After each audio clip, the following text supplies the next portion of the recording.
كنت بشتغل في وردية بالليل في محطة القطر القديمة عندنا في البلد، مع إن مفيش قطارات بتيجي هنا من سنين. وأنا بكنس الرصيف سمعت صوت صفارة قطر. الصوت كان واضح كأنه جاي ناحيتي. بصيت على السكة كانت فاضية، مفيش أي نور ولا حركة. رجعت أمشي ناحية المخزن، لكن الأرض بدأت تتهز من تحتي كأن في قطر بيعدي بسرعة. الهواء اتغير بقى بارد بشكل مفاجئ، والأنوار بدأت ترعش فوق راسي. سمعت خطوات بتجري على الرصيف، خطوات كتير، بس لما بصيت ما كانش في حد. قربت من لوحة الإعلانات القديمة، لقيت فيها ورقة جديدة ما كانتش موجودة قبل كده. كانت عبارة عن تذكرة قطر باسمي وميعاد الرحلة الساعة 3:12.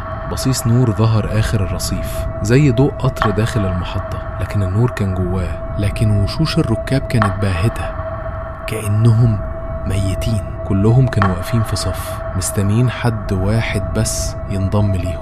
ولما قربت أكتر شفت حد بيرفع إيده ويشاور لي وبيقول لي ميعاد رحلتك جه.